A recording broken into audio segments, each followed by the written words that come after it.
안녕하세요. 저는 서울에 살고 있는 20대 후반의 여성입니다. 평범한 회사원이고 미혼입니다. 그리고 앞으로도 미혼일 것 같아요. 사실 비혼주의자 뭐 그런 건 아닌데 이번에 엄청난 일을 겪게 되면서 결혼이라는 단어만 들어도 치가 떨리는 상태가 되었거든요. 오늘 이곳에 사연을 보내게 된 것도 다 그 일 때문이고 말이죠. 그러면 그 이야기를 시작해 보겠습니다. 저는 평범하지 않은 가정에서 평범하게 자라왔어요. 이게 무슨 말이냐면 저희 집에서 저만 평범했거든요. 엄마, 아빠, 그리고 언니, 오빠, 네 사람은 다 평범하지 않아요. 부잣집의 막내딸로 태어나면 모두가 행복할 거라고들 생각하는데 저는 한 번도 그랬던 적이 없었던 것 같아요. 잘난 부모님과 그보다 잘난 언니, 오빠에 매번 치여 살아야 했거든요. 아빠는 대기업의 임원까지 지내시다가 정년이 돼서 퇴직하셨고, 엄마도 원래는 다른 일을 하셨었는데, 지금은 그만두시고 작은 사회단체에서 일을 하십니다. 돈을 벌려고 일을 하신다기보다 자신의 꿈을 위해서 하시고 계시는 중이에요. 언니와 오빠는 둘 다 좋은 대학을 나와서 좋은 직장에 다니고 있고요. 저희 집은 할아버지가 물려주신 재산으로 상당히 돈이 많은 집이긴 합니다. 그래서 하고 싶다는 거 다 하면서 자랐는데 저는 유독 그런 이야기를 잘 못했던 것 같아요. 너는 뭘 해달라는 이야기를 안 하니? 그냥 별로 하고 싶은 게 없어서요. 사람이 욕심도 좀 있고 그래야지. 엄마가 공부하라는 게 아니잖아. 꿈을 가지라는 이야기야.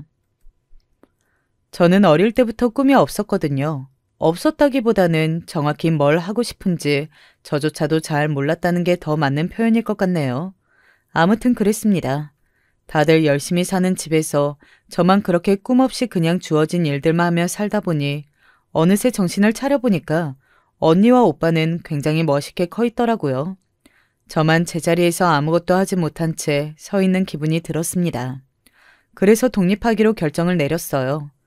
물론 어느 정도 지원받으면서 하는 독립이었지만 말입니다. 그렇게 저는 부모님의 곁을 떠나 지냈습니다. 혼자 지내면서 꿈을 찾아보겠다는 제 뜻을 부모님은 존중해 주셨어요. 뭐라도 해봤으면 하는 마음에서 그러셨던 거겠죠. 그렇게 혼자 살면서 학교도 그만뒀던 것 같아요. 그러고는 카페에서 아르바이트 했습니다. 한 대학병원 1층에 있는 카페였는데 하루 종일 환자에 보호자에 병원 직원들까지 눈코 뜰 새 없이 바쁜 지점이었어요. 그 덕에 저도 정말 아무 생각 없이 일만 했고 말이죠.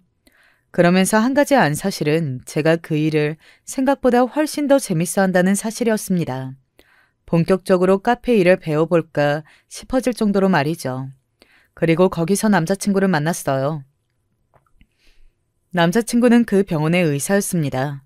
제가 실수를 크게 한 날이 있었거든요. 유제품을 조심해야 하셔서 오트 밀크로 바꿔달라고 한 병원의 환자분 주문을 잘못 받은 겁니다.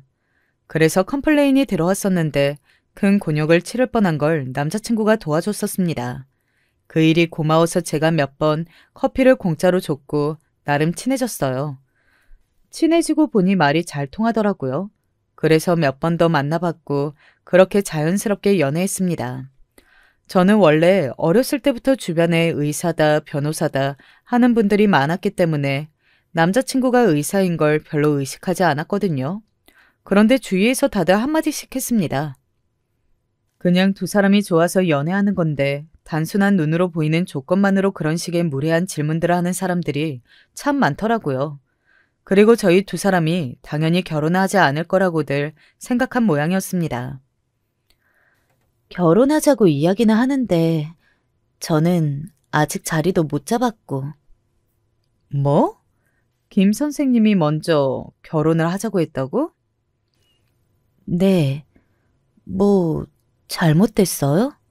아, 아니, 나는 두 사람이 결혼까지는 안 할 걸로 생각했거든. 왜요?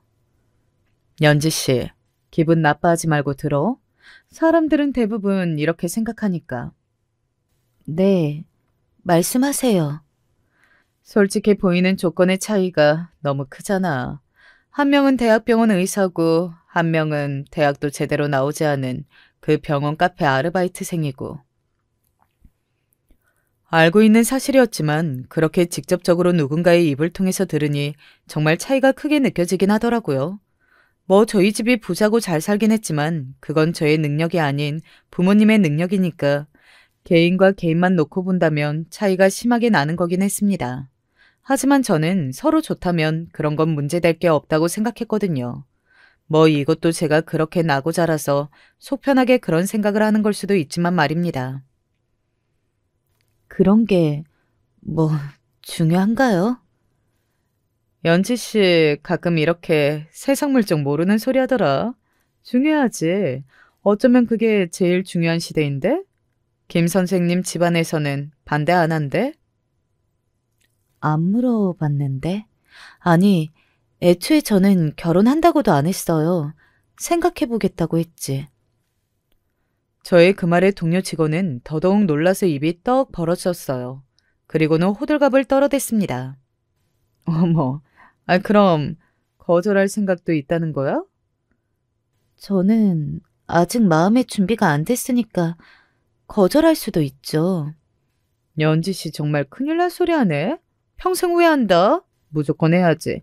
이런 기회 다시는 없을걸? 무슨 기회요? 결혼으로 신분 상승할 기회? 들어보니까 김 선생님 집도 잘 산다더만. 집안 배경이 나쁘지 않아 보이긴 하는 사람이긴 했어요. 있는 집에서 잘 교육받았다고 느끼는 부분이 많았고요. 어쩌면 저랑도 그래서 말이 더 잘 통했을 수도 있겠죠. 저도 이러나 저러나 있는 집 자식이긴 했으니까 말입니다. 조금 전까지는 남자친구 집안에서 반대 안 하냐고 하셨잖아요.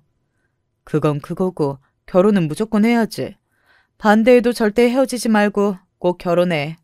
우리 같은 사람들 평생 신분 상승 못하고 이렇게 살다 죽어야 하는데 그러고 싶지 않으면 돈으로 신분이 정해지는 세상이라고나 하나 그런 노골적인 말은 좀 듣기 불편하긴 했습니다. 저는 그런 부분에 자격지심이 없었기에 망정이지 만약에 제가 진짜 조금이라도 힘든 환경에서 나고 자랐다면 지금 저 동료가 하는 모든 말들도 다 상처였을 텐데 말이죠. 그런데 그 말을 듣고 나니 문득 궁금해지긴 하더군요. 그래서 남자친구에게 물었어요. 오빠는 내 조건 같은 거 신경 안 써? 나는 고졸에 카페에서 아르바이트 하는 사람인데 오빠는 의사잖아. 너 그런 거 신경 쓰는 타입이었어? 나는 너 그런 거 전혀 신경 안 쓰고 자격지심 없어 보이는 모습이 좋았던 건데? 아니, 오늘 내가 오빠가 결혼 이야기를 꺼냈다고 했더니 다들 우리 둘은 결혼까지는 못 갈 줄 알았다면서 조건 차이가 너무 난다는 식으로 말하더라고. 그래서 오빠는 그런 생각 안 하나 싶어서. 그게 뭐가 중요해. 서로 좋으면 그만이지. 나는 대화가 잘 통하는 사람이 이상형인데 너만큼 나랑 대화 잘 통하는 사람을 만나본 적이 없어. 집에는? 이야기했어? 아직? 네가 나랑 결혼을 한다고 해야 이야기하지. 반대하지 않으실까? 그렇다고 해도 내가 잘 설득할 수 있어. 우리 어머니 아버지는 말이 통하는 분이시니까. 지금 와서 돌이켜보면 남자친구는 자기 부모님, 특히 어머니에 대해서 정말 하나도 몰랐다는 생각이 드네요. 아들에게는 천사 같은 좋은 어머니였나 보다 하는 생각을 하니 갑자기 다시 분노가 차오르는 것 같은 기분이 듭니다. 아무튼 저는 며칠을 더 고민하다가 결혼하기로 했습니다. 사실 그렇게 집을 나올 때만 하더라도 전혀 계획에 없었던 일이었는데 어디 사람 인생이라는 게 계획대로 되나요? 사랑하는 사람이 생겼고 그리고 그 사람과 함께 미래를 만들어 나가고 싶으면 결혼하는 거죠 뭐. 그리고 꿈은 나랑 결혼해서도 찾을 수 있잖아. 결혼한다고 꿈 못 찾는 거 아닌데 뭐. 남자친구의 그 말이 결정적이었습니다. 아직 내가 뭘 하고 싶은지 구체적으로 정하지 않았지만 그건 결혼해서도 찾을 수 있는 일이었으니까요. 그렇게 저와 제 남자친구는 결혼하기로 했어요. 먼저 저희 집에 인사를 가기로 했습니다. 남자를 소개해준다는 말에 부모님은 1차로 놀라셨고 그게 결혼할 사람이라는 말에 2차로 놀라셨어요. 제가 이렇게 빨리 결혼할 사람을 데리고 올 줄은 몰랐다면서 말입니다. 그리고 어디서 이상한 놈한테 홀라당 넘어간 건 아닌지 정말 많이 걱정하셨고요. 그리고 남자친구가 집으로 인사 온 날 생각보다 훨씬 더 멀끔한 남자친구의 모습에 정말 놀라셨다고 하더군요. 그러고는 남자친구의 직업을 듣고서는 더 놀라셨고 말이죠. 남자친구가 인사를 하고 돌아간 뒤 엄마가 저에게 말했습니다. 물가에 내놓는 애 같고 제대로 할 줄 아는 게 하나도 없는 것 같아서 늘 걱정했는데 남자 보는 눈은 있다니가. 그거 칭찬 맞아? 칭찬이야.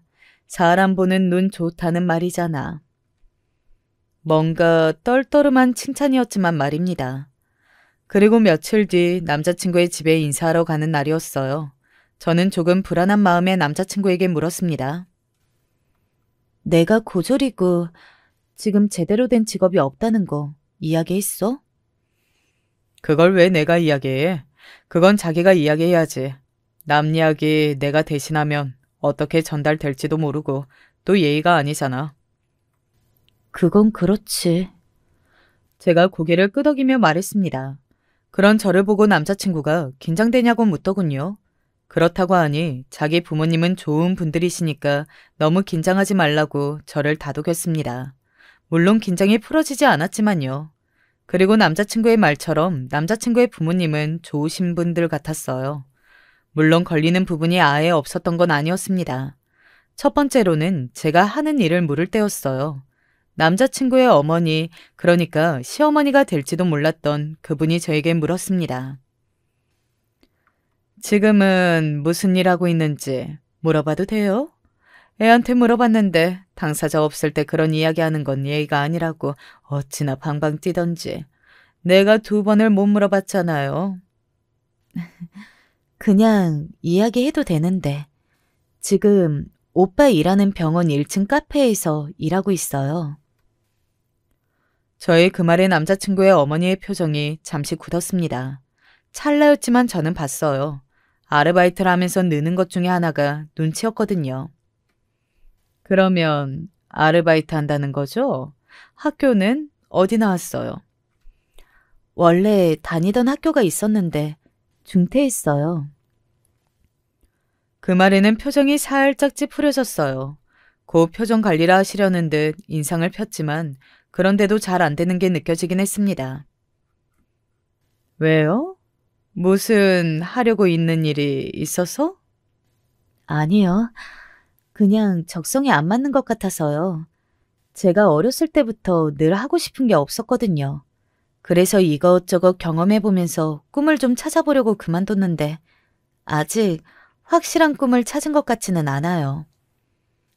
그건 나랑 같이 찾기로 했어. 연지 너무 멋지지 않아? 꿈을 찾기 위해서 학교도 그만두고 나는 이런 결정을 할 수 있다는 것 자체로도 너무 용기 있다고 생각해. 그래서 연지는 뭐가 돼도 될 거라고. 남자친구의 그 애정이 듬뿍 담긴 제 칭찬에 저는 민망해졌고 남자친구의 어머니는 떨떠름해 하셨어요. 그리고 남자친구의 아버지는 그저 허허 웃기만 하셔서 속마음을 도저히 알 수가 없었고 말입니다. 저놈이 아주 단단히 반했나 보구나. 그렇게 말씀하셨던 게 기억이 나네요. 그리고 남자친구의 차를 타고 집으로 가는 길에 남자친구에게 물었습니다. 어머님이 저를 마음에 들어하지 않는 것 같다고 말이죠. 하지만 남자친구는 당황해서 그러셨을 거라며 자기가 집으로 가서 다시 한번 잘 설명해드리면 받아들이실 거라고 호언장담하더군요. 뭐 본인이 그렇게까지 장담하니 저는 남자친구의 말만 믿었고 말입니다. 그리고 실제로 얼마 지나지 않아 남자친구가 그러더군요. 어머니가 저를 다시 한번 보고 싶어 한다고 말이죠. 그날은 당황해서 많이 못 물어보고 대화도 잘 나누지 못한 것 같다고 둘이서만 보고 싶다고 하셨대요. 솔직히 조금 부담스럽긴 했습니다. 남자친구 없이 남자친구의 어머니와 둘만 보는 자리, 그 누구라도 어색할 만하잖아요. 하지만 어른이 먼저 그렇게 보자고 하셨고 또 저는 남자친구와 결혼하기로 마음을 먹은 상태였기 때문에 앞으로 종종 겪어야 할 일이라고 생각하고 그 자리에 나갔어요. 그리고 저는 정말 소름 돋는 경험을 해야만 했습니다. 내가 헤어지라고 했다고 하지 말고 그냥 헤어져요. 그러면서 저에게 돈봉투를 건네시더라고요. 저는 이런 일이 정말 현실에서도 일어날 수 있다는 거에 놀라고 소름이 돋았던 것 같아요. 이런 일을 실제로 하는 사람도 있고 당하는 사람도 있다니. 그리고 그게 나라니 하는 생각이 들었거든요. 그 돈 봉투를 가만히 보고 있다가 문득 그런 생각이 들어 물었습니다. 반대하신다고 하면 되지. 왜 오빠한테는 이야기 못하고 저한테 이러시는 거예요? 엄마가 반대한다고 억지로 떨어뜨려 놓으면 더 애가 달아서 죽고 못 살게 될까봐 이러는 거예요. 그 돈 봉투에 얼마가 들어있든 간에 저는 돈이 별로 궁한 사람도 아니고 또 오빠랑 돈이랑 바꿀 생각은 더더욱 없는데요. 헤어지지 않겠다는 말이에요? 언젠가 만나다가 헤어지게 될 수도 있겠지만 그건 저와 오빠가 결정할 문제지 다른 사람이 헤어지라고 해서 헤어지진 않을 거라는 이야기를 드리는 거예요. 그런 저를 가만히 보던 남자친구의 어머니가 얼굴에서 그나마 보이던 희미한 웃음을 지어버렸습니다. 그리고 본색을 드러내기 시작하셨고요. 뭐? 돈이 안 궁해? 그 나이 먹도록 제대로 된 일자리 하나 못 구해서 카페에서 아르바이트나 하고 있으면서 돈이 안 궁하다고? 솔직하게 이야기해. 나 의사 남편 만나서 신분 상승하고 싶다고. 나는 너같이 아닌 척하는 애들이 더 싫어. 갑자기 말을 놓고 목소리의 톤도 날카로워진 모습에 제가 당황해서 아무 말을 못하고 있자 그분은 계속해서 말을 이어가셨어요. 공부만 해서 안 그래 보여도 세상 물정이나 세상 사람들 험한 거 아무것도 모르는 애한테 그런 꿈을 쫓으니 어쩌니 하는 말 같지도 않은 말 먹히지. 나 같은 사람은 그런 거짓말에 안 속아. 이게 어디서 주제도 모르고 감히 내 아들을? 이어지는 막말에 제가 욱해서 물었습니다. 왜 오빠에게 이야기하지 않고 저에게 그러냐고요. 그랬더니 아무렇지 않게 어이가 없는 말들을 하더군요. 나는 내 아들한테 좋은 모습만 보여주고 싶어. 그리고 그럴 거고. 그러니까 조건 때문에 결혼을 반대하는 그런 사람으로 아들에게는 보이고 싶지 않으시니 저만 조용히 물러나라는 말이신 거죠? 알아들었으면 이 돈 받고 내 아들한테 떨어져. 제가 싫다면 어떻게 하실 건데요? 제 그 말에 남자친구의 어머니는 당황하더군요. 제가 돈을 주면 냉큼 받고는 떨어져 나갈 걸로 생각했던 모양이었습니다. 하지만 그럴 것 같지 않으니 당황한 눈치였고 말입니다. 그때부터 언성이 높아지기 시작했어요. 주제도 모르고 내 아들과 기어코 결혼하겠다고? 결혼을 할 수도 있고 하지 않을 수도 있겠죠. 하지만 결혼하지 않으면 그건 제 선택으로 하지 않은 거지. 이런 식으로 헤어지진 않을 거라는 이야기를 드리는 겁니다. 남자친구의 어머니는 자리에서 벌떡 일어나더니 그대로 저에게 커피를 들이부었습니다. 정말 TV 속 영화나 드라마에서 보던 일들을 다 당한 겁니다. 화가 나고 어이도 없긴 했지만 이런 일이 일어난다는 것 자체에 놀랐던 것 같아요. 사람이 사람에게 이런 짓을 이렇게 쉽게 할 수 있을 거라고는 단 한 번도 생각해 본 적이 없었거든요. 남자친구의 어머니는 두고 보자는 식으로 말씀하시고 돌아가셨어요. 저는 그리고 남자친구에게 그 일을 숨기지 않았습니다. 물론 디테일하게 이야기한 건 아니었지만 돈 봉투를 주시면서 오빠랑 헤어지라고 하시더라 정도는 이야기를 했어요. 우리 엄마가 정말 자기한테 그랬다고? 나도 내가 그런 일을 당할 거라고는 단 한 번도 생각해 본 적 없어서 놀랐어. 남자친구는 정말이지 충격을 받은 듯 한동안 아무 말을 하지 않고 멍하게 있더니 저에게 물었습니다. 그래서 나랑 헤어질 거야? 나랑 결혼 안 할 거야? 내가 만약 오빠랑 헤어진다면 그건 누군가가 헤어지라고 해서가 아니라 오로지 내 결정일 거라고. 이런 일로 헤어질 생각 없다고 분명히 말씀드렸어. 근데? 남자친구가 상당히 불안한 눈으로 저를 바라보며 물었어요. 결혼은 다시 한번 생각해보긴 해야 할 것 같아. 어쨌든 오빠 어머니고 나랑 오빠랑 결혼하면 한 가족이 될 사이인데 이런 상태로 가족이 될 수는 없는 거잖아. 그리고 나도 나 그렇게 싫어하는 집으로 가고 싶지도 않고. 그런 제 말에 남자친구가 손사래를 쳤습니다. 아주 힘차게 말이죠. 내가 무슨 수를 써서라도 어머니 마음 돌려놓을게. 절대 그러실 분이 아닌데 왜 그러셨지? 내가 뭐가 그렇게 대단하다고. 세상에 널린 게 의사인데. 남자친구 그 말에 고개를 끄덕이긴 했지만 오늘 제가 만난 남자친구의 어머니는 쉽게 마음을 돌릴 것 같은 스타일은 절대 아니셨기 때문에 그 말을 믿지는 않았습니다. 그리고 그날 집으로 가서 엄마에게 이야기했어요. 내가 고졸이고 지금 하는 일도 비전이 확실히 있는 게 아니라 그런지 남자친구의 엄마가 나를 마음에 들어하지 않는다고 말이죠. 엄마는 화를 내셨고 아빠는 그럴 수 있다고 하시더군요. 물론 제가 그 정도의 취급을 받고 온 건 두 분 다 모르셨고 말입니다. 아니 감히 우리 딸을 반대해? 나도 너 싫다는 집에 너 못 보낸다. 그 집도 아들이 그렇게 좋은 조건에 좋은 사람이면 며느리 욕심을 좀 냈을 법도 하잖아. 부모된 입장에서 나는 이해가 안 가는 것도 아니구만. 어머머머, 우리 딸이 어디가 어때서요? 그냥 겉으로 보이는 조건만 봐서는 차이가 많이 나는 건 맞지 뭐. 아니, 결혼은 어차피 집안 대 집안이 하는 건데 우리 집 정도면 어디 가서 절대 꿀릴 집이 아닌데. 아, 우리 집이 돈이 많다. 뭐 이런 건 모르셔. 제 그 말에 아빠는 역시 그럴 줄 알았다고 수긍하셨고 엄마는 매우 놀라셨어요. 아니, 그걸 왜 이야기를 안 해? 그건 내 능력이 아니라 엄마 아빠 능력이잖아. 그걸 내가 왜 떠들고 다녀. 하여간 너는 이상한 데서 답답하다니까. 그리고 앞으로도 이야기할 생각 없어. 내 돈도 아니고 엄마 아빠 돈인데? 엄마는 답답하다는 듯 한숨을 쉬셨고 아빠는 고개를 끄덕이셨어요. 사실 엄마는 당장 내일이라도 결혼을 시킬 듯이 이것저것 알아보고 계셨거든요. 그만큼 남자친구가 마음에 드셨던 거라고 말입니다. 일단 그건 다 그만두셨어요. 어떻게 될지 모른다고 생각을 하시게 되신 것 같더라고요. 저는 절대로 남자친구의 어머니의 마음이 쉽게 돌아서지 않을 걸로 생각했는데 제 예상은 보기 좋게 빗나가는 듯 보였습니다. 남자친구가 싱글벙글 웃으면서 저에게 이야기하더군요. 엄마가 그때는 너무너무 미안했대. 자기도 모르게 며느리 욕심이 좀 있었나 보다고 순간적으로 이성을 잃어서 그런 행동을 하신 것 같다면서 부끄럽다고 하시더라. 그리고 결혼 찬성하니까 상견례 날짜부터 잡자고 하시던데.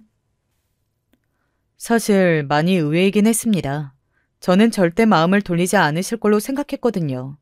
그날 저에게 보여줬던 모습은 제가 당연히 그렇게 생각할 만했고 말입니다. 그래서 남자친구의 말을 완전히 믿지는 않았어요. 그렇게 반신반의하며 상견례 날은 다가왔습니다. 엄마는 우리 집이 잘 산다는 걸 보여주기 위해 굉장히 비싼 옷과 가방을 들고 가겠다고 했지만 그걸 아빠가 말리셨어요. 그러면 격이 떨어져 보인다고 하시면서 말이죠. 그래서 두 분 모두 단정한 차림으로 상견례 자리에 나갔습니다. 그리고 시어머니는 누가 봐도 비싸 보이는 옷들을 휘감고 나오셨어요. 엄마는 나중에 집에 가서 자기도 그럴 걸 그랬다고 후회했지만 저는 엄마가 그러지 않은 게 천만다행이라고 생각했습니다. 남의 눈으로 보니 정말 아빠의 말처럼 격이 떨어져 보였거든요. 그리고 저희 집 배경을 몰라서 그 이후에 남자친구의 어머니가 저에게 한 행동들로 저는 그 집안 사람이 되는 것에서 도망칠 수 있었으니까 말이죠. 일단 그날 상견례는 걱정했던 것과는 달리 순탄하게 진행이 되었어요. 별다른 질문이 오가진 않았습니다.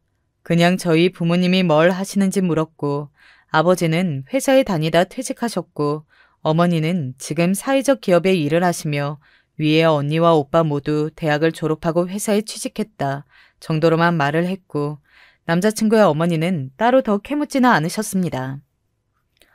남자친구의 집안은 돈보다는 명예가 있는 집안이긴 한 것 같았어요.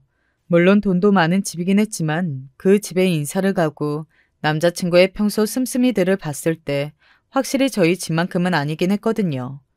그런데 남자친구 어머니의 집안도 의사 집안이고 남자친구의 아버지도 대학에서 아이들을 가르친다고 하셨으니 아마 교수이시겠죠? 그래서 제 학벌에 민감하게 반응하셨나 하는 생각을 잠시 했던 것 같습니다. 그렇게 상견례를 마치고 집으로 돌아오면서 엄마 아빠와 했던 이야기가 생각이 나네요. 네가 말했던 것보다는 사람이 경우가 있던데? 그래, 그때는 잠시 이성을 잃으셨나 보다. 근데 자식의 일이라면 그럴 수 있어. 엄마와 아빠의 그 말과는 달리 저는 마음 한구석이 계속 찝찝하긴 했거든요. 어디서 그런 이야기를 들은 적이 있어요. 사람이 하는 모든 것들에는 실수가 없다는 말이죠. 말이나 행동에서 하는 실수들도 사실 마음에 품고 있는 생각이나 행동이 아니면 나올 수 없다는. 저는 그 말에 동의하는 사람이었기에 사실 저에게 보여줬던 그 모습이 본 모습이 아닌가 하는 생각이 자꾸 들었거든요. 그리고 그런 제 생각은 사실이었습니다. 나를 잡고 혼수와 예단을 준비하면서 남자친구의 어머니와 둘이 함께 만나는 일이 잦아졌어요. 의사인 남자친구는 병원 일이 너무 바빠 결혼 준비를 할 시간이 나지 않았고 저는 카페 일을 잠시 쉬기로 한 상황이었습니다. 결혼 준비 때문에 말이죠. 하루는 가구를 보러 간 날이었어요. 너는 뭐가 예쁘니? 말투 자체도 굉장히 사람을 무시하는 듯한 말투였고 그리고 누가 봐도 저를 마음에 들어하지 않는 사람의 말투였습니다. 남자친구와 셋이 만날 때는 그러지 않았거든요.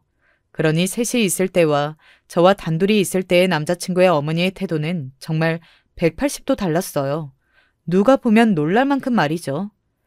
여기까지 들으신 분들은 그럼 왜 거기서 또 문제를 삼고 결혼을 깨지 않았냐고 하실 텐데 그쯤 되니 오기 같은 게 생겼던 것 같습니다.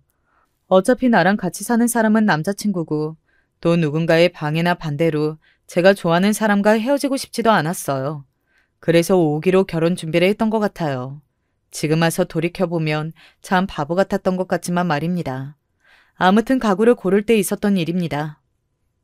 저는 이게 예쁜 것 같아요. 제가 어느 소파를 고르자마자 남자친구의 어머니는 픽 하고 비웃듯 웃으시더군요. 너는 비싸면 다 좋은 줄 아니? 집이랑 어울리는 것도 생각해야지. 그리고 이 소파가 얼마짜린데? 너희 집에서 이거 해줄 능력은 되고? 집은 지금 남자친구가 지금 살고 있는 집에 들어가서 사는 걸로 하기로 했었거든요. 그래서 가구와 인테리어는 저희 쪽에서 하기로 했었고 말입니다. 부모님께서 금액은 생각하지 말고 그냥 마음에 드는 걸로 고르라고 하셔서요. 그 말이 맞긴 했어요. 막내딸 시집 보내는데 집도 해줄 생각이셨던 아버지는 그 돈으로 하고 싶은 건 다 하고 사고 싶은 건 다 사라고 말씀하셨었습니다. 언니와 오빠가 결혼을 할 때도 대한민국에서 제일 좋다는 결혼식장에서 의리의리하게 결혼식을 했었으니 저도 당연히 그렇게 시켜주고 싶으셨겠죠. 또 그렇게 할 걸로 생각하셔서 말씀하신 걸 테고 말입니다. 아무튼 제가 부모님이 다 사준다고 하셨다고 이야기하니 남자친구의 어머니는 정말 큰 소리로 비웃으셨습니다. 그 가구점에 있는 직원들과 다른 손님들까지 다 쳐다볼 정도로 말이죠. 이래서 없는 집 사람들이랑은 대화 자체가 안 통하는 거야. 네? 저는 혹시나 제가 잘못 들었나 싶어서 한 번 더 물어봤어요. 남자친구의 어머니는 그런 저를 보면서 픽 하고 다시 비웃으시더군요. 가구가 그냥 비싸봐야 몇백이라고 생각하는 사람들일 거 아니야. 너희 부모님은? 아니었습니다. 심지어 저희 엄마는 가구에 관심이 많으셔서 저희 집에 있는 가구들도 죄다 소파 하나에 수천만 원, 뭐 그런 가격의 가구들만 있었거든요. 어릴 때부터 그런 가구들만 보고 자라서 제가 안목이 있다는 이야기도 꽤 자주 들었고 말입니다. 아니요. 알아요. 이거 프랑스 가구 아닌가요? 제 그 말에 남자친구의 어머니의 얼굴에는 웃음기가 살짝 사라졌습니다. 그리고 그 웃음소리를 듣고 저희 쪽으로 온 가구점의 직원이 제 말을 들었는지 다가와 대답했어요. 네, 맞아요. 이거 물 건너온 지 얼마 안 된 신제품입니다. 브랜드가 적혀 있지도 않은데 어떻게 하셨어요? 평소에 가구를 좀 좋아하시나 봐요. 네. 뭐 많이는 아니고 조금 알기는 해요. 좋은 소파예요. 지금 국내에는 하나밖에 안 들어와 있어서 하실 거면 빨리 하시는 게 좋아요. 만약에 나중에 하시면 몇 달 기다려야 하실 수도 있거든요. 저와 직원이 그런 대화를 주고받고 있자 남자친구의 어머니가 거들었습니다. 비싸고 유명한 브랜드라고 무조건 좋은 가구인가? 집이랑 어울려야지. 물론 그게 제일 중요하긴 하죠. 이 소파 가격이 어떻게 되는데요? 이렇게 다 세트로 하시면 3,200만 원입니다. 사실 저는 그 브랜드의 가구의 가격이 어느 정도 하는지 대충 알고 있었기 때문에 놀라지 않았습니다. 수입 가구들이 워낙 비싸다는 건 다 알고 있는 사실이었고요. 그런데 되려 놀란 건 남자친구의 어머니인 것 같았어요. 소파 하나에 3,200만 원이요? 그렇게 말하며 고개를 저으셨거든요. 사실 이곳을 따라와서 가구점 안에서 시어머니가 하는 행동들을 보며 가구에는 관심이 없으시구나 하는 생각을 하긴 했었거든요. 더불어 이런 고가의 가구들을 파는 가구점에는 와보지 않았구나 하는 사실도 말이죠. 소파만 해도 이 가격인데 집안 가구들을 다 감당할 수 있겠니? 사실 충분히 할 수 있었지만 그렇다고 대답해주기는 싫더라고요. 그리고 사실 제 돈으로 결혼 준비를 하는 게 아니었잖아요. 부모님이 마음대로 써도 된다고 하셨지만 막상 그러려니 생각이 많아진 것도 사실이었고 말입니다. 괜히 주제에 맞지 않게 무리하지 말고 그냥 못하겠다 해. 앞으로 살아가면서 계속 이런 수준 차이를 느낄 텐데 지금 없던 일로 하는 게 너를 위해서도 좋을 수 있어. 그 이야기를 듣고 알아차렸습니다. 남자친구의 어머니는 저희 두 사람을 결혼시킬 생각이 하나도 없었다는 것을 말이죠. 이렇게 결혼 준비를 하면서 저에게 제 주제를 알려줘 떨어뜨릴 생각이었던 겁니다. 그걸 깨달은 순간, 어쩌면 이 결혼 정말 하지 않는 게 답일 수도 있겠다 하는 생각을 했습니다. 아무리 남자친구와 둘이 가정을 일구고 사는 거라지만 이런 시어머니는 정말 감당이 안 될 것 같긴 했거든요. 친구들도 하나같이 그러더군요. 야, 네가 뭐가 모자라서 그런 결혼을 하냐? 너희 집안이면 결혼하겠다고 저기까지 줄 서는 남자들이 널렸을 텐데 그런 시어머니를 왜 감당하려고 해? 그냥 너희 집 겁나 부자다. 확 말해버리면 안 돼? 그게 뭐가 중요해? 저런 사람인 걸 다 알아버렸는데 태도 싹 바뀐다고 해도 내내 마음속에 남아있을걸? 시어머니가 그런 사람이든 말든 남편이랑 둘이 사는 건데 뭐? 너네 집 부자라는 거 밝히고 너 안 괴롭히면 되는 거 아니야. 두 사람 모두의 말에 공감이 되었어요. 그리고 그랬기 때문에 쉽사리 결혼을 깨지 못하고 망설이는 시기가 생겼고 말이죠. 남자친구는 그런 사정을 모르니 당연히 준비는 잘 되고 있다고 생각했습니다. 그래서 자신의 어머니에게 날은 언제 잡으면 되냐는 말을 한 거겠죠. 그리고 남자친구의 어머니는 그쯤 했으면 제가 알아들었을 걸로 생각했는데 그렇지 않은 것 같으니 분노를 했고 말입니다. 그리고 이번에는 그 분노가 저를 향하지 않았습니다. 차라리 저였으면 다행이었을 텐데 아니었어요. 그 일이 있고 며칠 후에 저에게 전화가 왔어요. 엄마와 같이 일하는 회사 직원분이셨습니다. 엄마가 지금 일하고 있는 회사는 지금 엄마가 대표로 있는 거나 마찬가지였거든요. 직함은 그게 아니었지만 실질적으로는 그랬습니다. 그래서 거기 직원분들과 저도 아는 사이였어요. 어릴 때부터 봐왔던 분들이 대부분이었고 말이죠. 지금 회사로 좀 와야 할 것 같아. 왜요? 엄마한테 무슨 일 있어요? 아니, 너 시어머니 될 사람이라는 분이 찾아왔는데 회사를 뒤집어 놓고 계시거든. 실장님이 화가 많이 나셨어. 실장님은 저희 엄마였습니다. 저는 그 이야기를 듣자마자 기함하며 엄마의 회사로 달려갔어요. 그리고 그곳에서 정말 제가 살아오면서 본 가장 충격적인 장면을 봤습니다. 감히 우리 아들한테 저런 짝을 붙일 생각을 한다니 사람이 양심이 없어도 정도가 있지. 양심? 우리 딸이 어디가 어때서? 어디가 어땠어? 고졸에 제대로 된 직업도 없고 지금 보니 엄마라는 사람도 이런 코딱지만한 곳에서 일하는 거 보면 집안 환경도 거기서 거기일 텐데. 두 분은 서로의 머리끄댕이를 잡고 계셨어요. 그런 두 사람을 말리기 위해 주변에 직원분들이 서 계셨고 엄마와 남자친구의 어머니의 주변은 던져진 것처럼 보이는 잡동사니들로 넌저분했습니다. 제가 멍하니 입을 벌리고 서 있다가 두 사람을 말리러 발을 떼는데 평소 자주 배웠던 회사 직원분이 저에게 말을 걸어오셨어요. 아니, 남자친구 어머니가 자기 집안이 어떤 집안인지 몰라? 그냥 하시는 일만 말씀드렸어요. 제 말에 직원분은 고개를 끄덕이시더군요. 그것만 듣고서는 평범하다고 생각할 수 있지. 아이고, 저 양반 굴러 들어온 복을 이렇게 차네. 사람은 착하게 살아야 한다니까. 그렇게 이야기하는 걸 뒤로하고 두 사람을 말리러 갔습니다. 하지만 말릴 수 없는 상태였어요. 그래, 네 엄마가 이 모양 이 꼴이니 너 같은 게 태어난 거겠지. 어른이 헤어지라고 하면 두 말 말고 헤어졌어야지. 그러면 너네 엄마도 이런 꼴 안 당했잖아. 그 말에 엄마가 다시 분노했습니다. 뭐? 이 미친 여편네가? 아유. 결국 경찰이 출동하고 나서야 이 모든 상황이 마무리되었습니다. 그리고 그렇게 된 이상 이제 저는 남자친구에게 말을 하지 않을 수 없게 되었고 말이죠. 제가 전화했어요. 경찰서로 와서 너희 어머니 모셔가라고 말이죠.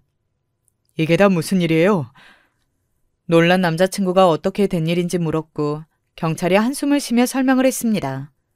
저는 그런 설명을 할 기운도 없는 상태였고 말이죠. 이분 아드님 되시죠? 어머님이 오늘 여자친구분 어머님 회사로 가셔서 결혼 못 시킨다고 난동을 부리셨어요. 난동이라뇨? 난동이죠.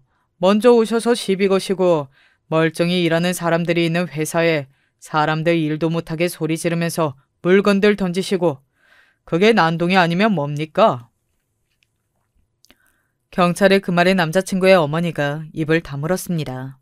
그리고는 남자친구가 도저히 믿을 수 없다는 얼굴과 목소리로 자신의 엄마에게 되물었어요. 엄마, 이게 다 정말이에요? 엄마가 진짜 이랬다고요? 그 물음에 대답하지 않고 딴청을 부리시더군요. 그러고 있을 때 저희 집안일을 늘 봐주시는 변호사분이 경찰서에 도착하셨어요. 제가 전화로 상황 설명을 대충 확인해서 오시자마자 경찰에게 바로 다가가 이야기하셨습니다. 여기 이수진 대표님 측 법률 대리인입니다. 지금부터는 저랑만 말씀하시면 됩니다. 변호사분의 그 말에 남자친구와 남자친구의 어머니가 놀란 눈으로 저희 쪽을 바라봤습니다. 대표님이라뇨? 아하, 모르셨어요? 오늘 어머님께서 가셔서 난동을 부린 그 회사가 여기 앉아 계시는 이분의 회사인데. 연지야, 이게 다 무슨 이야기야? 제가 한숨을 한번 크게 쉬었습니다. 그리고는 말을 시작했어요. 이제 어차피 결혼도 다 깨진 마당에 굳이 감출 일도 아니고 말이죠. 뭐 그동안도 일부러 감춘 건 아니었지만 말입니다. 일부러 말 안 한 건 아닌데 거기 우리 엄마 회사야. 뭐? 근데 거기 전에 엄청나게 부자이신 분이 설립한 자선 기업이라고 하지 않았어? 그 엄청나게 부자인 분이 우리 부모님이셔. 뭐? 제 말에 가장 놀란 사람은 다름 아닌 남자친구의 어머니였습니다. 뭐 당연하겠죠. 저를 완전히 무시하면서 아예 자신보다 못한 집안의 아이라고 확신하고 계셨으니 말입니다. 그걸 왜 이제... 그걸 왜 비밀로 하니? 굳이 감추려고 감춘 건 아니었어요.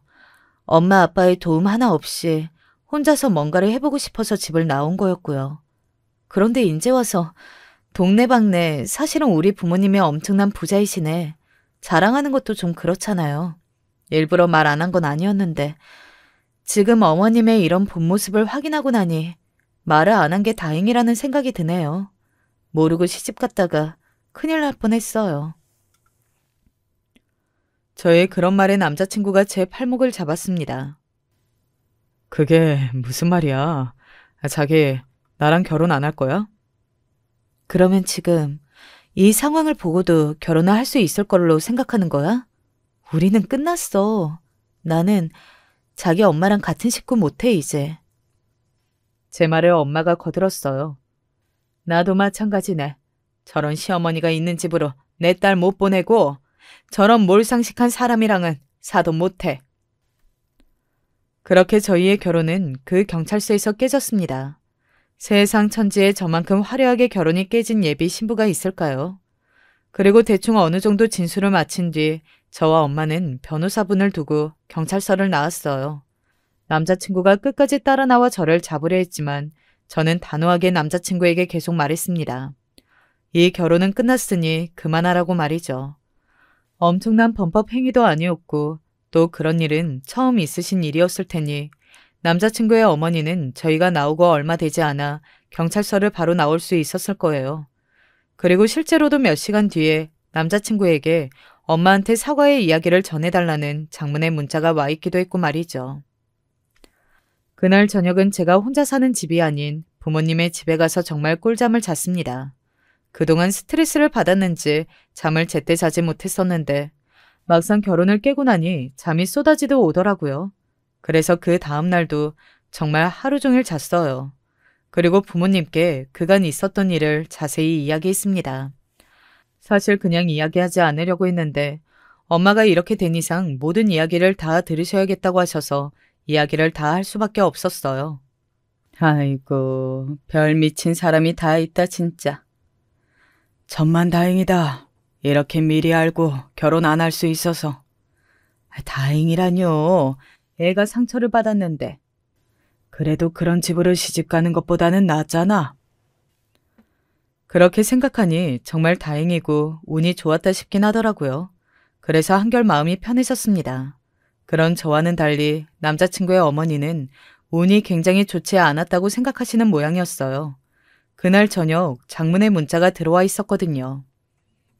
내가 이성을 잃어서 그만 절대로 해서는 안 되는 짓을 했어. 지금 정신을 차리고 보니 이렇게 부끄러울 수가 없구나.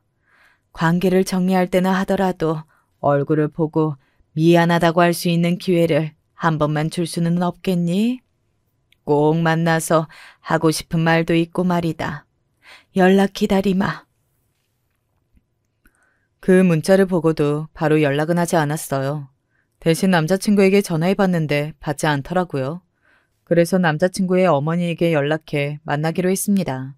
엄마도 같이 나오신다는 걸 또 싸움이 날까봐 얼마나 말렸는지 몰라요. 뭐라고 사과를 해야 할지 모르겠구나. 어머니께도 사죄를 드려야 하는데. 안 하셔도 돼요. 그냥 엄마는 다시 얼굴만 안 보면 된다고 생각하시니까요.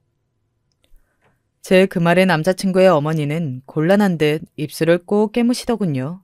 그리고 잠시 뒤 말을 이었습니다. 한 번만 용서해 줄 수는 없겠니?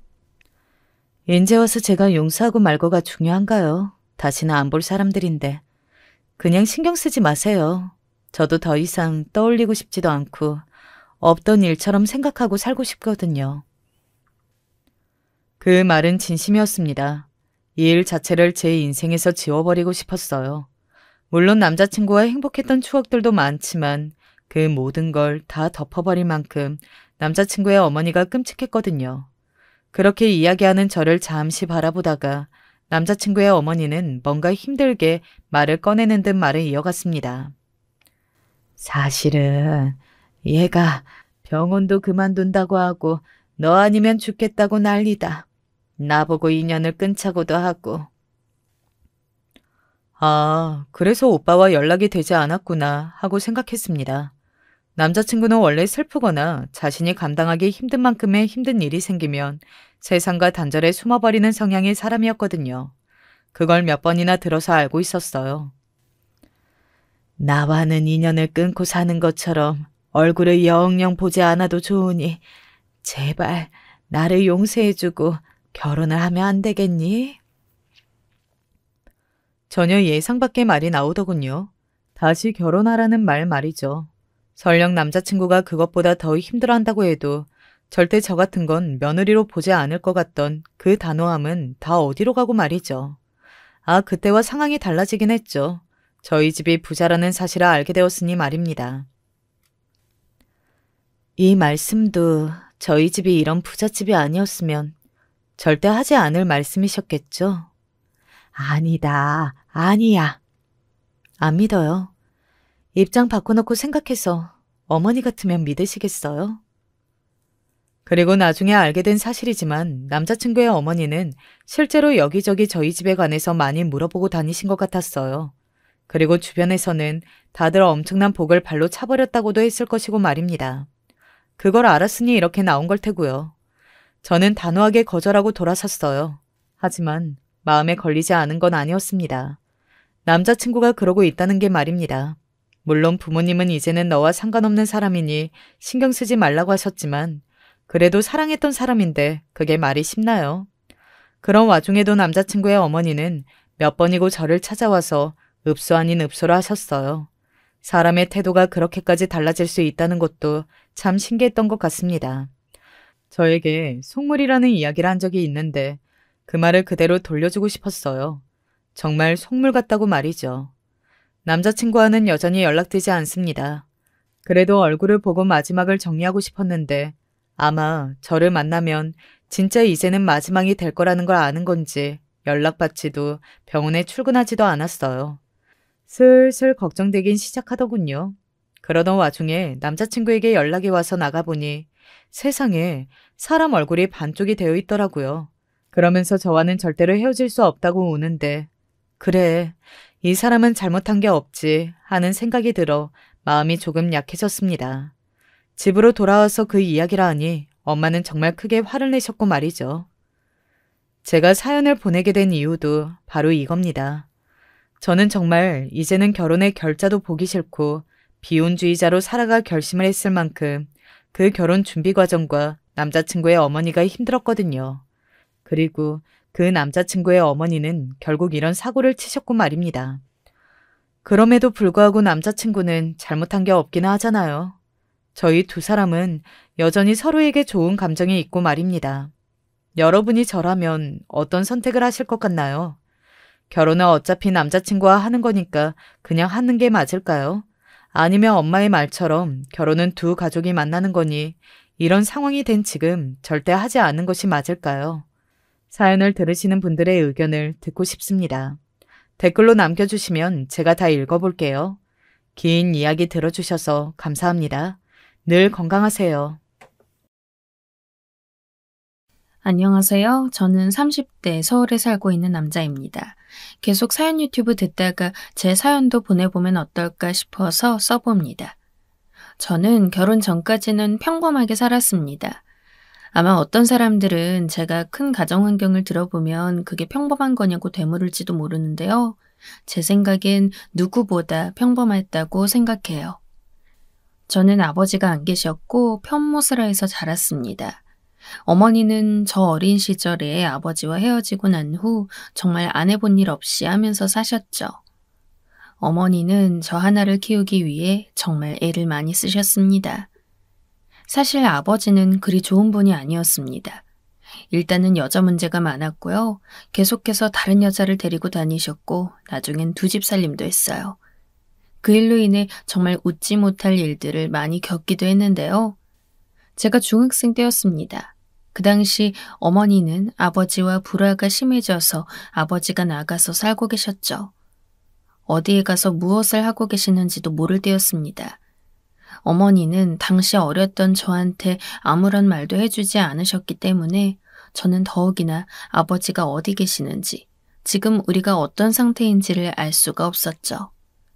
그때 어머니는 밖에 나가서 일을 하고 계셨고 일찍 학교에서 돌아온 저는 집으로 돌아와서 라면을 끓여 먹을까 생각하고 있었습니다. 집이 넉넉치 않으니 라면을 매일 먹어서 라면은 정말 먹기 싫었지만 별 수 없었어요. 어머니가 반찬을 해놓을 시간도 없으셨고 쌀값보다는 라면값이 싸게 먹혔기 때문입니다. 그래서 저는 라면을 끓이려고 준비를 하고 있었어요. 그런데 갑자기 현관문을 마구 두드리는 소리가 들리더군요. 저희 집은 연립의 가장 밑, 반지하라고는 하는데 지층이나 다름없는 공간에 있었어요. 그래서 다른 집과 헷갈릴 일도 없는데 대체 누구지 싶더라고요. 저희 집에 찾아오는 건 가끔 오는 통장 아주머니밖에는 없었으니까요. 저는 의아한 마음에 문을 열었습니다. 그랬더니 어떤 여자가 뛰어들어오더군요. 얼굴에 화장을 떡칠하고 머리를 마귀처럼 부풀린 여자였습니다. 너 김철수니? 네? 네. 그 여자는 신발을 신은 채로 집 안으로 들어왔습니다. 거침없는 행동에도 어렸던 저는 겁을 먹어서 한쪽 벽에 붙어선 채로 바라보고만 있었죠.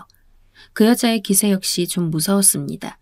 여자는 저벅거리며 들어와서 집 안에 있는 물건들을 걷어차고 올려있는 물건들은 쓸어내렸어요. 부서지며 떨어지는 물건들에 제가 몸으로 그것을 막았죠. 여자는 앞을 막은 저를 아래 위로 훑어보면서 한쪽 입꼬리를 올렸습니다. 네 엄마 어디 있니? 네? 저희 엄마요? 그래, 네 엄마. 네 아빠하고 지금 법적으로 결혼해서 산다는 그 여자 말이야. 여자는 소리를 질렀습니다. 이미 들어올 때부터 상당히 흥분해 있던 걸로 보였는데 소리를 너무 찢어져라 질러서 저는 귀를 막아야 했죠. 여자는 손가락으로 저를 가리키며 더럽다는 듯한 말투로 말했습니다.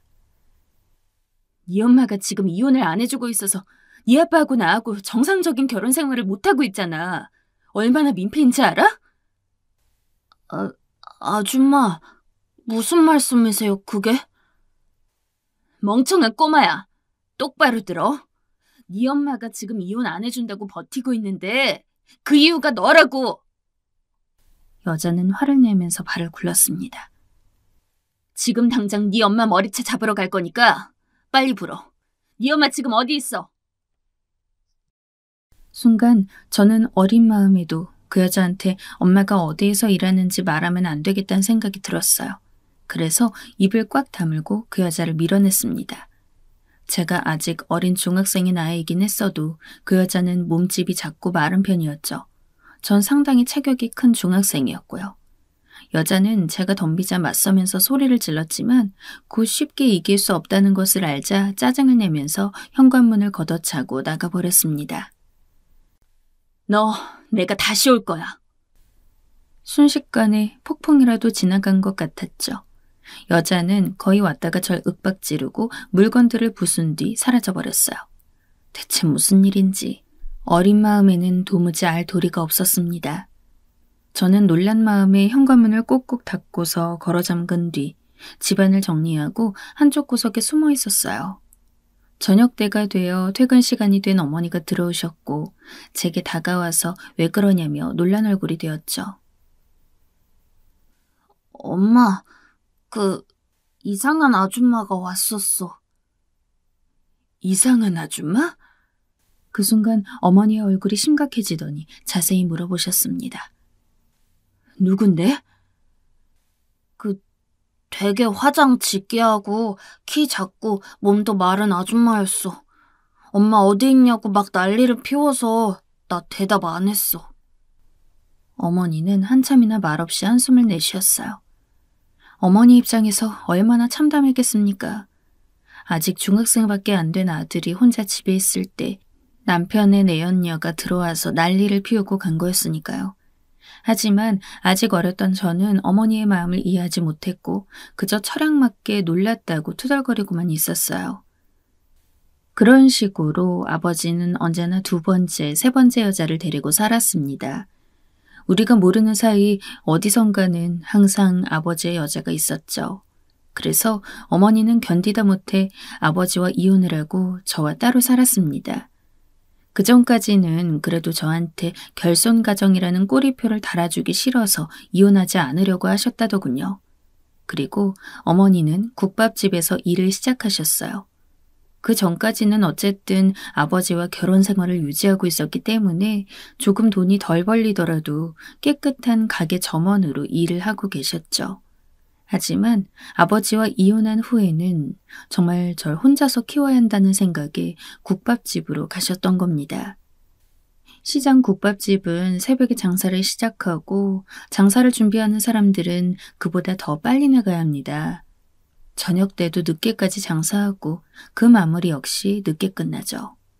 어머니의 고생은 정말 말로 표현할 수가 없었어요. 저는 어머니의 고생이 너무 가슴 아파서 빨리 자라서 돈을 열심히 벌어서 어머니를 먹여 살리고 싶었어요.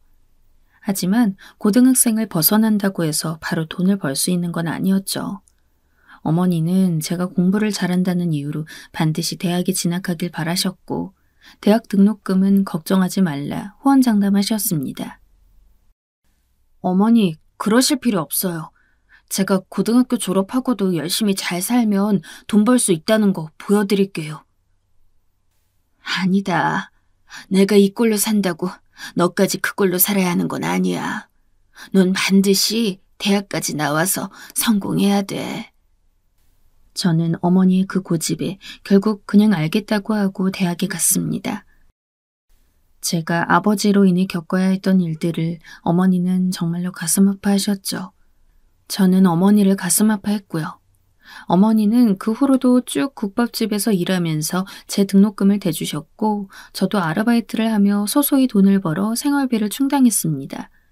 어머니는 그 사이에도 돈을 열심히 모으셔서 제가 대학 졸업할 때쯤에는 따로 자신의 자그마한 가게를 하나 차리실 정도가 되었죠. 다행히도 원래 일하던 국밥집 사장님이 워낙 좋은 분이셔서 성실했던 어머니께 여러 가지 비법도 알려주시고 장사하라면서 여러 팁도 알려주셨다고 합니다. 저희가 가게 열고 기뻐하던 날에도 그분이 오셔서 축하를 해주고 가실 정도였어요. 저희는 가게 차리던 첫날 둘이 마주 앉아 밤늦도록 소주를 마셨습니다. 어머니는 저를 앞에 앉혀두고 삶은 고기를 찢어주면서 살갑게 먹으라며 앞에 놓아주셨죠. 전 정말 오랜만에 느껴보는 기쁨과 성취감에 술을 마셔도 취할 줄을 몰랐습니다. 우리가 그렇게 고생했는데 우리 것을 처음 가져보는구나. 네, 어머니. 정말 그 오랜 기간의 고생 끝에 이렇게 가게를 열게 되었네요. 첫날부터 손님도 와줘서 앞으로는 장사가 잘 될 것 같아. 이제 더는 크게 고생 안 할 것 같구나. 어머니는 무척 기뻐하셨어요. 그날 개업 첫날인데도 손님이 제법 많았고 어머니가 열심히 국밥을 만드시는 동안 전 열심히 서빙했거든요. 이대로만 간다면 적어도 우리가 밥 먹고 살 걱정은 하지 않아도 될 것 같은 그런 정도였습니다. 저희에게는 그것만 해도 굉장한 사치처럼 느껴지기도 했죠. 이제 나한테 남은 거 하나밖에 없다. 너 결혼해서 행복하게 가정 꾸리는 거, 그리고 예쁜 손자 낳아서 보는 거, 그거밖에 없어. 좋은 사람하고 결혼하겠습니다, 어머니. 그래, 꼭 좋은 며느리 들여서 듬뿍 사랑하고 살자꾸나. 어머니와 저는 밤늦도록 술을 기울이며 도란도란 이야기하고 서로 미래를 위해 다짐했습니다. 지금도 그때 생각을 하면 가슴 한켠이 따뜻해질 만큼 좋은 밤이었죠. 그리고 저는 대학 졸업한 뒤 바로 직장을 잡았습니다. 직장 다니면서 대학 시절에 졌던 생활비 대출도 조금 갚았고 돈을 모으기 시작했어요. 절약을 열심히 하면서 모으다 보니 남들보다 빨리 잘 모았고 결혼할 수 있으리라고 생각되는 시기가 왔습니다. 그래서 20대 후반 직장 상사의 소개로 만난 여성과 결혼을 하게 되었죠. 소개로 만나고 한 6개월 정도 만났던 것 같아요. 결혼을 결정하고 나서 결혼식장을 잡고 상견례 일정을 잡았습니다. 당시 그 사람은 직장에 다니고 있었는데 제가 결혼하고 나서는 회사 그만둬 줄 수 있냐고 부탁을 했어요. 회사를? 그럼 나야 좋지. 여자친구는 무척 기뻐했습니다. 난 어려서부터 어머니가 항상 밖에 나가서 일하셨거든. 그래서 가정에 당신이 항상 있었으면 좋겠어. 내가 열심히 돈 벌어올 테니까 부탁해. 나야 좋지. 직장 다니는 거 너무 귀찮고 짜증났었거든. 그래도 아기 낳으면 자기가 육아도 같이 하고 그래야 돼. 알았지? 그럼 물론이지. 내가 할 수 있는 건 전부 다 할게. 행복한 가정 이루고 싶어. 저는 정말 행복하고 단란한 가정에 대한 꿈이 컸습니다. 어려서부터 아버지에게 상처받고 어머니가 우울하고 불행해하는 것을 보면서 자라났기 때문이었죠. 그런데 어머니가 항상 밖에 나가서 일하셨어? 무슨 일 하셨는데? 여자친구가 궁금하다는 듯이 물었습니다. 전 정말 아무런 생각 없이 솔직하게 말했죠. 우리 어머니 일 여러 가지 하셨어. 워낙 집이 어려웠기 때문에. 아버지하고 일찍 헤어지셨거든. 아, 저런. 처음엔 옷 판매 같은 것도 하시다가 그건 돈이 안 돼서 국밥집으로 자리 옮겨서 오래 일하셨지. 국밥집? 그 순간 여자친구의 표정이 굳더군요. 전 그 표정을 미처 알아채지 못했습니다.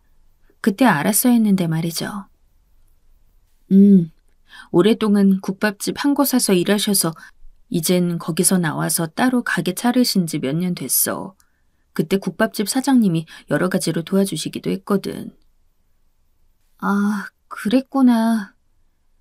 여자친구는 마땅찮다는 듯한 말투로 대답했습니다. 전 이유를 몰랐죠. 당연히 전 너무나 어머니가 자랑스러웠고 그 힘든 세월을 꿋꿋하게 이겨내며 절 길러주신 것이 감사했으니까요. 그리고 상견례를 하는데 처음 뵌 장인어른 장모님은 굉장히 말끔하고 깔끔한 차림을 하고 계셨어요. 장인어른은 무슨 교육회사를 다니다가 퇴직한 분이었고 장모님은 가정주부라고 하시더군요.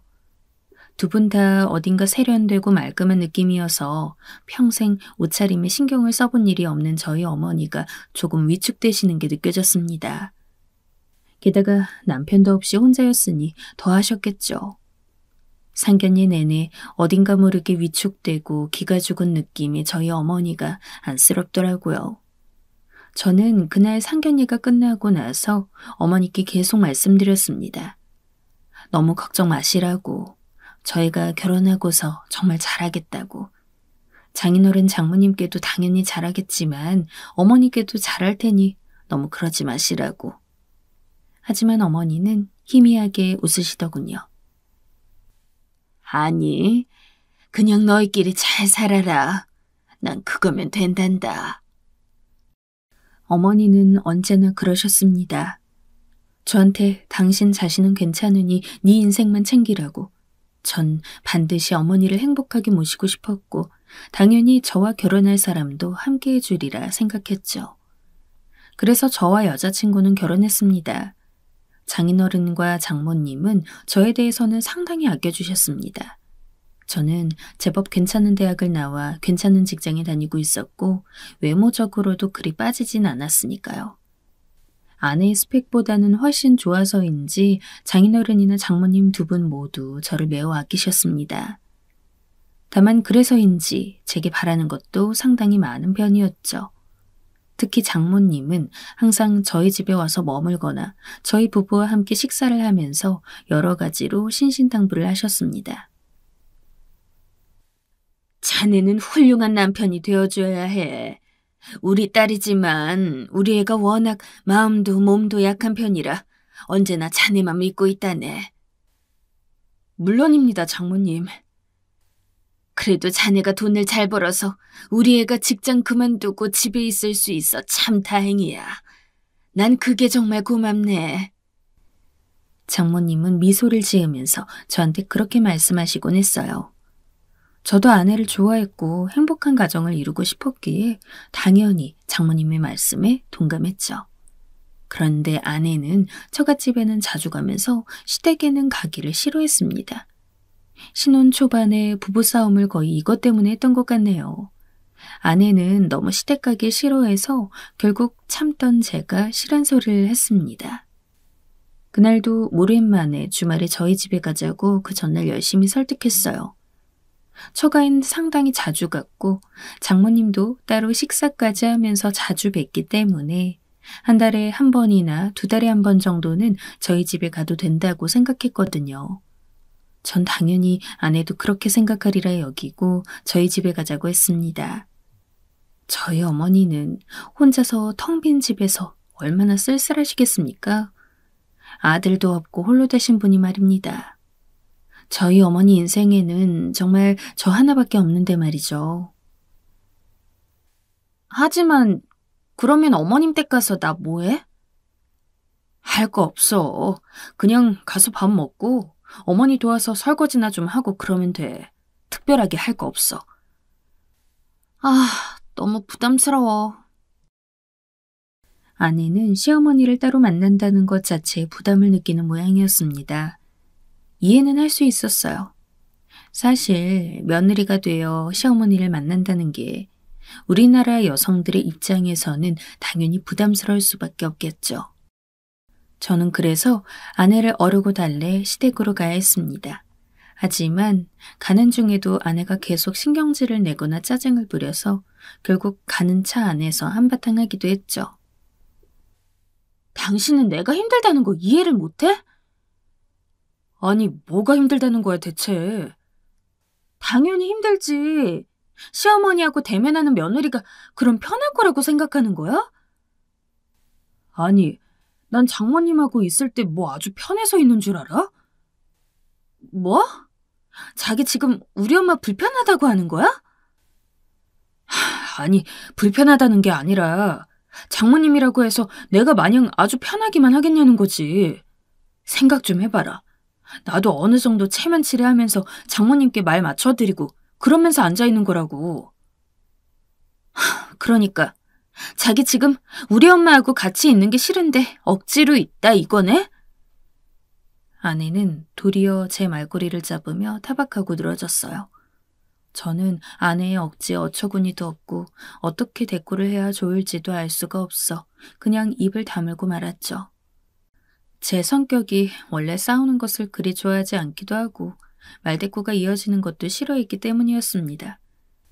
아내는 시댁에 가서도 그냥 억지 웃음만 지으며 앉아 있었습니다. 어머니가 아내가 왔다고 여러 가지 맛있는 음식도 해주셨지만 별반 먹지도 않았어요. 어머니는 같이 앉아서 대화를 하다가 아내가 여전히 밥을 잘 먹지 못하자 저희한테 그러셨어요. 아유, 새아가가 밥을 잘 못 먹는구나. 하기야, 많이 안 먹으니 저리 날씬하겠지. 그래도 시애미 집에 왔는데 밥 한 끼 맛있게 못 먹고 가는 게 말이 되니? 아니요, 괜찮습니다. 아내는 정말 온 얼굴에 집에 가고 싶다고 써놓은 채로 무표정하게 대답했어요. 제 눈에는 여실히 보였지만 어머니 눈에는 아마 보이지 않았던 모양입니다. 어머니는 애써 밝은 표정을 지으면서 아내의 손을 잡고 일어나셨어요. 온 김에 시애미 일하는 가게 좀 보고 가려무나. 거기서 내가 정말 맛있게 국밥 한 그릇 말아주마. 어머니는 국밥집 하는 것을 그리 창피하게 여기지 않으셨어요. 그러니까 스스로 초라한 자기 차림새에 위축되시긴 할지언정 자신의 직업에 대해서는 아무런 부끄러움이 없으셨죠. 그건 저도 마찬가지였습니다.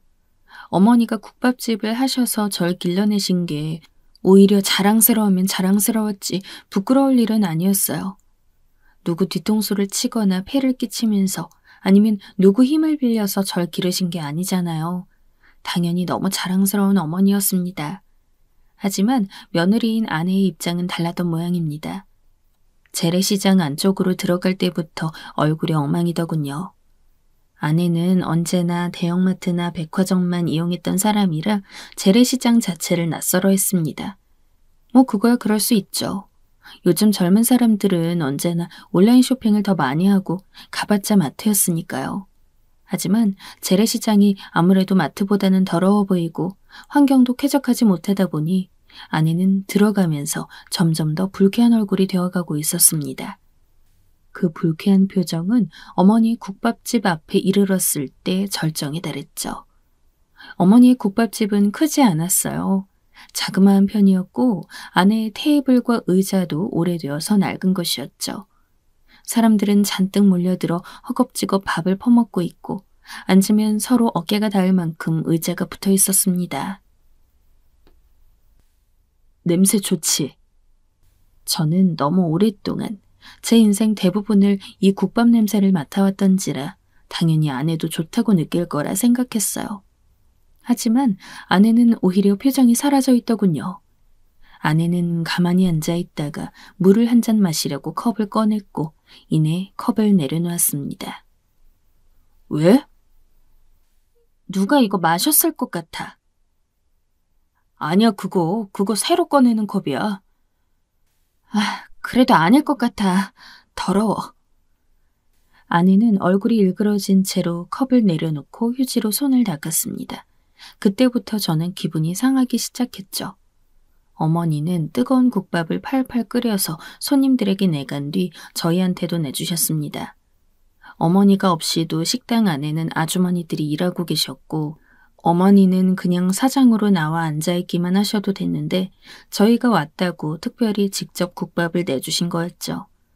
저는 오랜만에 먹는 어머니표 국밥에 반색을 하며 정말 맛있게 말아먹기 시작했는데 아내는 숟가락만 들고 국밥에 꽂은 채로 움직이질 않는 겁니다. 물론 어머니는 다른 손님들 상대하러 떠나셨지만 그래도 신경이 쓰이더군요. 얼른 먹어, 자기야. 안 먹고 싶어. 왜? 아내는 기분이 상한 얼굴로 국밥을 이리저리 헤집었습니다. 물론 백화점에서 먹는 국밥들이랑은 다릅니다. 그건 고기도 아주 작게 정갈하게 썰어져서 나오고 녹그릇에 담겨서 나오지만 저희 어머니의 국밥집은 장터에 더 가까웠죠. 그냥 적당한 그릇에 크게 찢어진 고기, 먹음직스러운 국이 가득 담겨서 나오는 음식이었습니다. 나름대로 맛집으로 소문난 곳이라 시장은 물론이고 여기저기 멀리서도 저희 어머니 국밥을 먹으러 오기도 했죠. 하지만 아내는 결국 몇 입 먹지도 않은 채 숟가락을 내려놓았어요.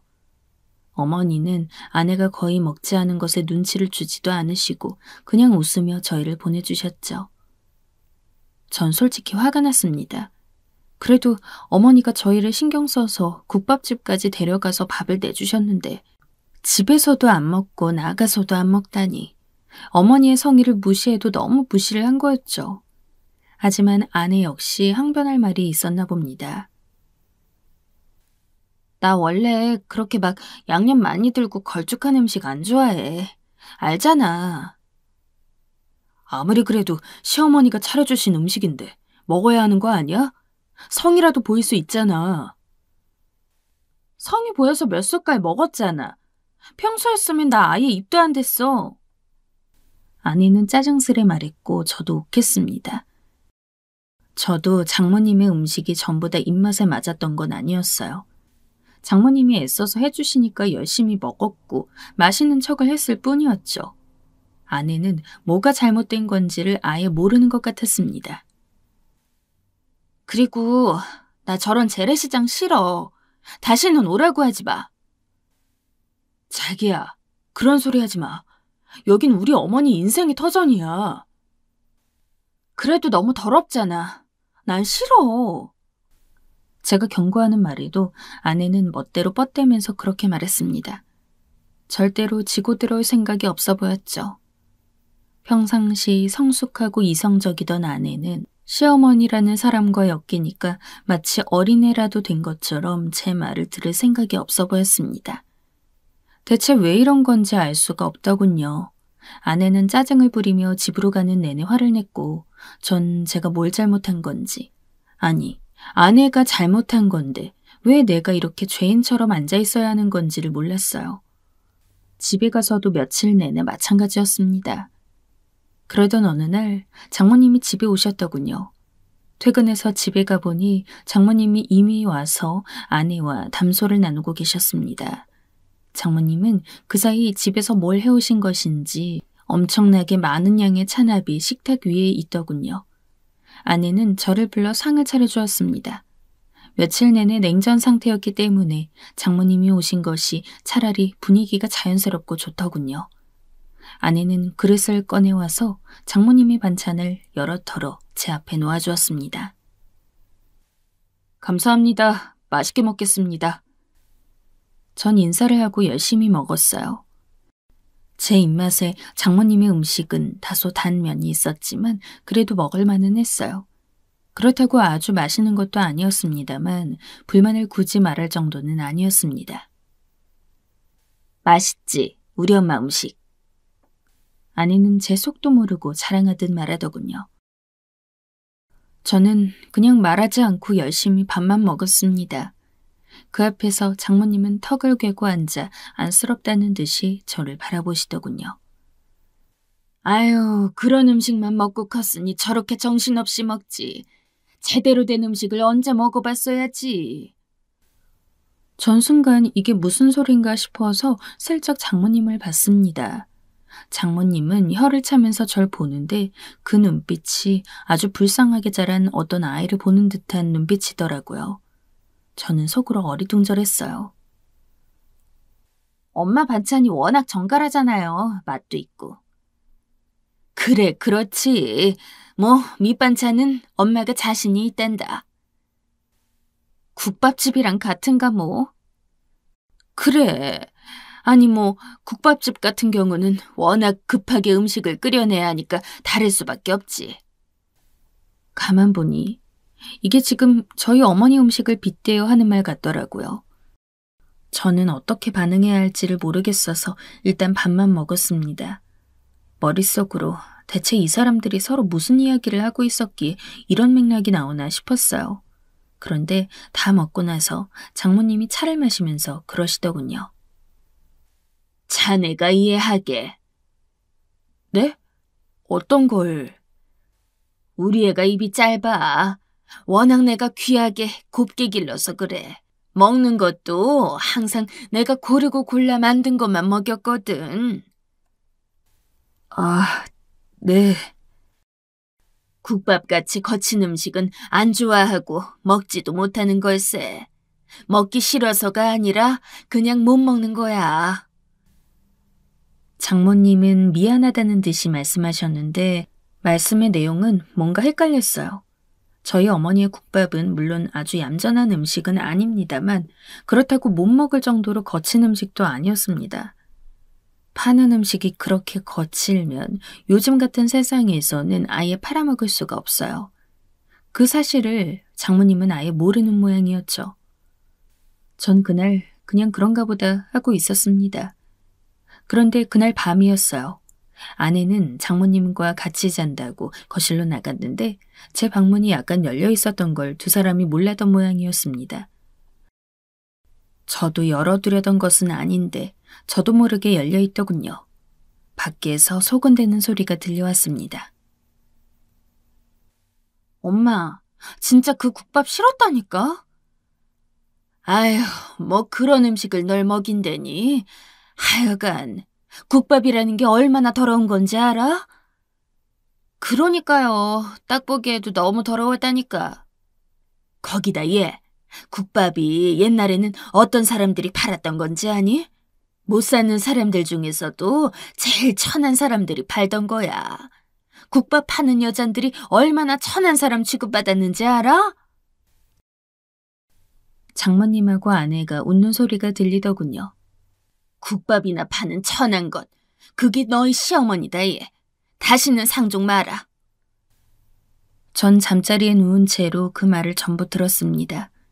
화가 머리끝까지 치밀어 오르는데 뭘 어떻게 해야 할지 알 수가 없는 거예요.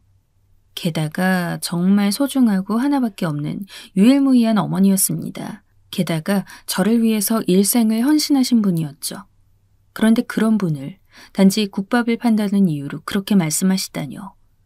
아내도 장모님도 정말 두 얼굴이 아닐 수 없었습니다. 저는 뜬 눈으로 밤을 새웠습니다.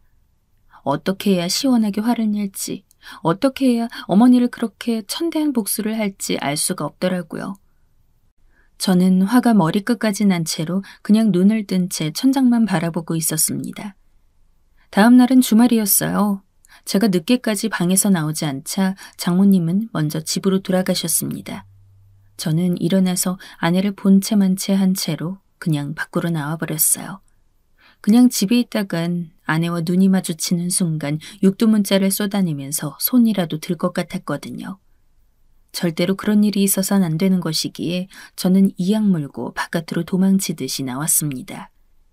아내는 왜 그러냐며 전화를 했지만 저는 전화기도 꺼버렸습니다. 아마 이해를 못하겠죠. 하지만 저는 어머니에 대한 그 한마디가 머릿속을 활활 태우는 것 같았습니다. 아마 평생 동안 부모님이 자기 하나만 바라보며 헌신했던 분들은 아실지도 모릅니다. 제 인생에 있어 어머니는 일종의 방파제 같은 분이었습니다. 무슨 일이 있어도 자신이 다 맡고 제게는 어떤 풍파도 닥치지 않게 하려고 저를 안아주셨죠. 그런 분에 대고 국밥이나 파는 천한 것이라 하다뇨. 저는 화를 가라앉히려고 주말 내내 집에 들어가지 않았습니다. 괜히 화만 잔뜩 난 채 집에 들어갔다가 욕설이나 하고서 아내와 개싸움을 하고 싶진 않았거든요. 가능한 복수를 하고 깔끔하게 빠져나오고 싶을 뿐이었죠. 그런데 집에 들어가지 않는 사이 사고가 터졌습니다. 제가 간신히 화를 겉으로나마 가라앉히고 나서 돌아서서 집에 들어가던 길에 전화가 왔습니다. 여보, 빨리 와줘요. 우리 엄마 쓰러졌대. 뭐? 아내의 다급한 목소리였어요. 하지만 전 이미 아내에 대한 마음이 떠버린 상태라 좀 건성인 목소리로 대답했죠. 우리 엄마, 지금 엄마 쓰러졌다고. 제발 빨리 와요. 잠깐 기다려. 당신 엄마지 내 엄마가 아니잖아. 뭐라고요? 저는 마음이 완전 가라앉은 상태였습니다. 아내는 믿을 수가 없다는 듯이 말을 더듬었습니다. 지금 무슨 소리예요? 당신 엄마라니. 차근히 말을 해봐. 알아듣게. 그게... 아내의 말에 따르면 장모님은 토요일 밤에 쓰러져서 일요일 아침에 실려갔다고 합니다. 뇌졸중이라고 하더군요. 불과 며칠 전이었다면 큰일이라 여기고 얼른 달려갔겠지만 이젠 그럴 필요가 없다고 여겨졌어요. 어머니를 모욕한 사람한테 도움을 주고 싶진 않았거든요. 그럼 그렇게 급하게 굴 필요도 없잖아. 왜 난리야? 뭐라고요? 하지만 우리 엄마 이제 우리가 모셔야 한다고. 무슨 소리야? 당신 엄마를 왜 우리가 모셔? 당신이 모시면 몰라도. 저는 차갑게 쏘아붙였습니다. 평소에는 제가 언제나 아내에게 말마다 져주었기 때문에 아내는 무척 당황한 것 같았어요. 게다가 이렇게 급박한 상황에서는 제가 먼저 달려나가 문제 상황을 해결하곤 했거든요. 난 더 이상 장모님이었던 사람 곤란한 거 상관하지 않을 거야. 뭐라고요? 그게 대체 무슨 말이에요? 우리 어머니 국밥집이나 하는 천한 것이라며. 저는 비꼬듯이 말했습니다. 그러자 전화기 저편의 아내가 조용해지더군요. 당연하겠죠. 자기 엄마하고 본인과 같이 떠들었던 내용이었으니까요. 여보, 그건 내가 잘못했어요. 엄마하고 내가 잘못했어요. 뭐가 잘못이야? 이제 와서? 전 비웃었습니다. 통화를 하면서 저는 집으로 향했죠. 엘리베이터 안에서 전화를 끊고서 저는 집 안으로 들어갔습니다. 집 안에서는 아내가 당황한 얼굴로 절 바라보더군요. 여보. 이제 여보라고 부르지도 마. 당신하고 더 이상 같이 살고 싶은 마음 없어졌으니까. 한번 저희 어머니를 모욕한 사람이라는 생각이 드니까 쳐다보기도 싫더군요. 아무리 그래도 저한테 저희 어머니는 유일무이한 사람이라는 걸 알았으면 그렇게까지는 절대 말하거나 취급하지 말았어야 했어요. 전 차가운 얼굴로 방으로 들어가 짐을 싸기 시작했고 아내는 안절부절 못하면서 다가왔습니다. 여보, 엄마 우리가 좀 모셔야 해. 엄마 쓰러졌단 말이에요. 쓰러지신 건 당신 엄마지. 당신이 잘 모셔 그럼 이제. 하지만 그걸 내가 다 어떻게 감당해요. 같이 모셔야죠. 내가 정말 잘할 테니까. 당신이 잘하는 건 당신 엄마한테겠지. 그렇지? 그게 내가 무슨 상관이야?